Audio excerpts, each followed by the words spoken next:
This is Rosales of Marqed Salon and welcome to a special episode of Get Mark at Home.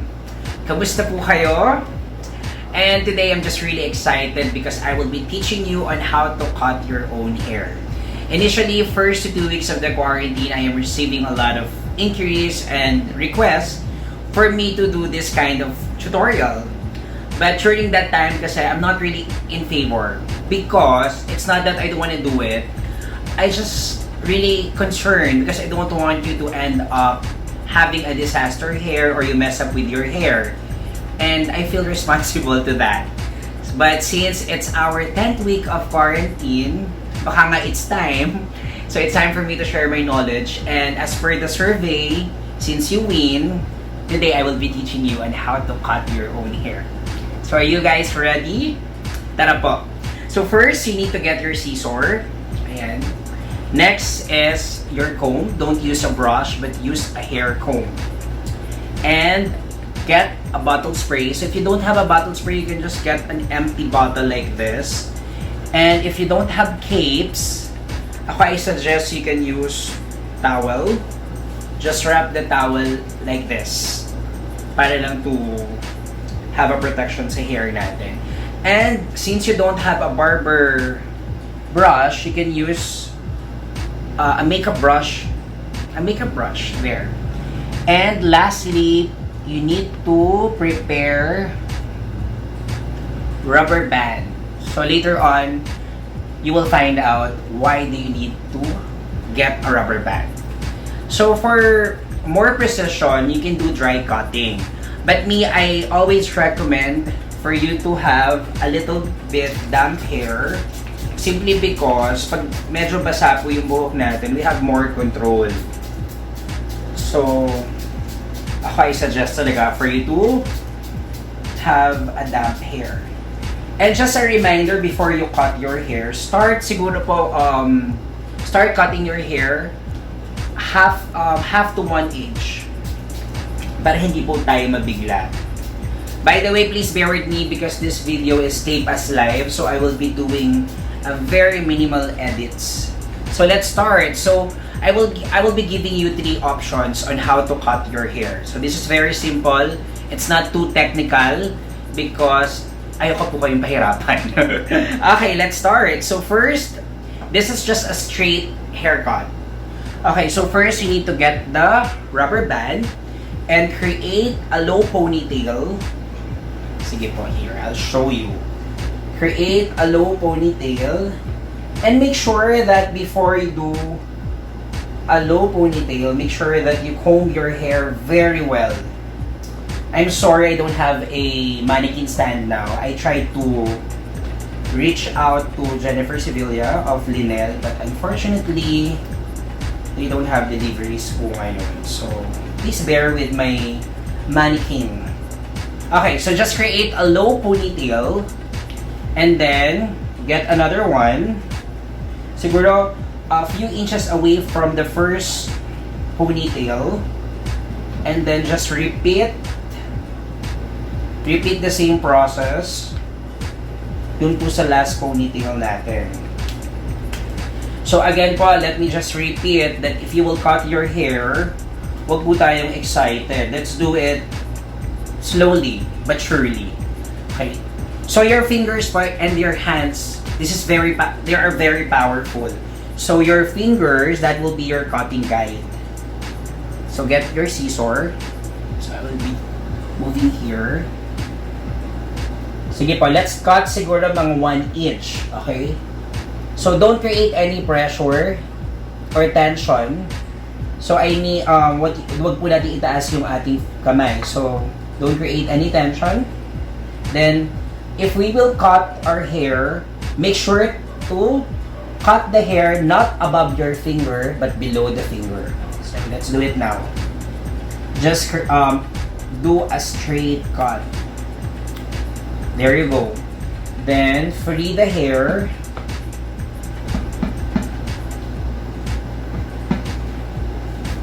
So if you push your hair back, you'll see that there is a round shape. Then if you will push your hair in front, you will get a straight haircut. There. Where's my comb? You will get a straight haircut sa harapan. But for some naman who wants to create just a straight cut, even sa harap at sa likod, this is the technique that I can suggest. So, all you have to do is i-middle part po natin yung hair natin. And then get another rubber band. And then tie your hair. Again, let me just repeat that, do it slowly. So let's start half inch to 1 inch before we do the haircut. So let's start from there, then up until the time that you get your desired length. But at start, let's do it always 1 inch. So this time po, again, your finger, that will be your cutting guide. So always cut below your finger, then just create a straight cut with no tension. There you go. So there you'll see it, that it's already straight. When you push your hair in front, that's straight cut. And when you push your hair at the back, yung round shape po natin, hindi na siya masyadong prominent. So for those naman na I want to have layers. Okay, so this is how we do it. So kanina po, di ba, pinakita ko sa inyo na for you to cut your hair, you need to cut it straight cut lang. So this time, we'll do it diagonal. So get a section. Sige, section your hair sa likod po, no?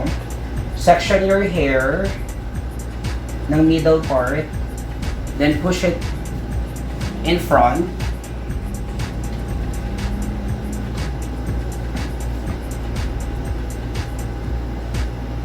Ayan, nihihilo ang aking mannequin. So kanina pa, instead of cutting a straight line, we'll do it diagonal.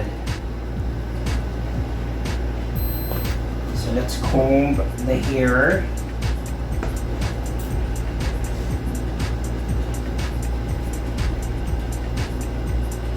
So diagonal po siya. Hindi po siya straight. So we'll do a diagonal cut for us to achieve layered cut.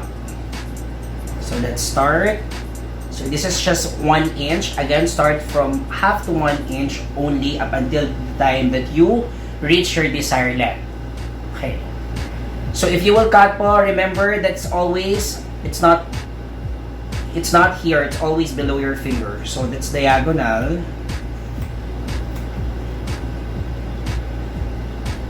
Then the other side. Let's do the same process. So you have to push your hair in front. So just 1 inch. Ayan, medyo malikot ang aking model. And then cut. Diagonal pa rin po.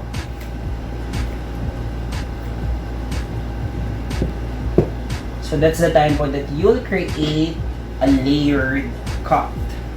And there you go! Alam niyo po, one of the reasons why I agree with this tutorial, kasi naalala ko lang po na every time that I feel anxious or I feel stressed, I just go straight to my favorite senior stylist, which is Sir Ryan and Sir Ray of Marqed Salon. So I just ask them to cut my hair, and then after that, I feel better. Kasi yung buhok po natin, it's very therapeutic. It can help us to feel good about ourselves. And now that we are experiencing uncertainty, ayoko naman po pagkain sa inyo yung konting kaalaman ko para makatulong naman po sa inyo and for you to feel good about yourself. Just a few advice po, before you cut your hair, please do it slowly and carefully. And if you have any questions, feel free to send a direct message. My Instagram account, that's Mark Anthony Rosales, or just go to Marqed Salon. Once again po, this is Mark Anthony Rosales of Marqed Salon, and don't forget to get Mark at home.